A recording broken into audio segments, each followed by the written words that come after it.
All right, Amendment 11, property rights, removal of obsolete provisions and criminal statute. There's like 4 things here.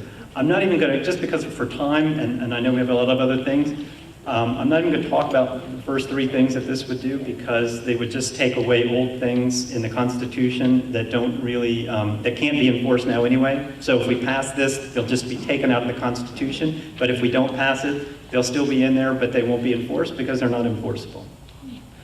But there is one part of this, the last part, that is actually pretty important. And what it would do, well, basically what it would do is this. If the legislature passes a law reducing sentences for particular crimes, it would allow people who are already in prison to have those reduced sentences and get out early. And it is, a lot of progressive and liberal groups are really in favor of this, because they say, look, Florida's like number 3 in the nation in people incarcerated. We got like 100,000 people locked up, and a lot of them maybe are locked up for fairly low-level crimes. And when crime was much higher in the last decade or 2, the Florida legislature, with the consent of most of the public, said, we got to crack down on crime, and they really increased sentences. But now they're starting to realize, we got a lot of people locked up that really are probably a danger to society. It was a fairly low-level crime, but under current Florida law and Constitution, if the legislature reduces a sentence, and so if you commit a crime today, and maybe the max now is only 5 years, well maybe, when the person got convicted a few years back, it was 20 years. And they're going to still be in jail unless it passes. So I will tell you, a lot of progressive and liberal groups say you should vote for this if you want to try to reduce the Florida prison population. And I would say it would only be an if, because it's an if, because even if this passes, the legislature would still have to vote to reduce sentences. All right. Last 2. Lobbying and abuse of office by public officers. Again, there's a fair bit in here, but the concept is pretty simple. This really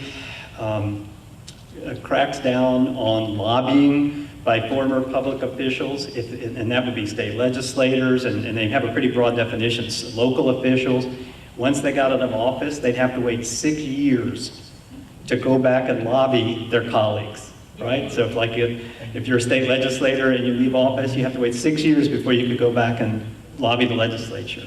Or if you're a local official, like a city council person for Orlando, you'd have to wait 6 years before you could go back and lobby the city of Orlando. There's some other ethics things as well, but that's sort of the meat, the heart of it. So for this one, again, pretty simple as far as choices. If you want to have more strict ethics laws and make it a much longer period of time, because currently they only have to wait 2 years, but if you want to make it 6, vote for it. On the other hand, if you think that the current ethics laws we have are good enough, vote against it. All right, last but not least, this is my wife's favorite, so she would be mad at me if I did not talk about it for 2 minutes. So, Amendment 13 is the dog racing amendment. It would ban, again, this is one that's not bundled, there's just one thing on it. It would ban dog racing for money in Florida. And so it's as simple as that in one sense. But just to give you again 1 minute of information, about 40 states already ban dog racing, so there's only 10 that allow it. Of the 10 that allow it, only 6 are doing it. Of the 6 that are doing it, there's a total of 18 tracks totals nationwide. 12 of those dog tracks are in Florida.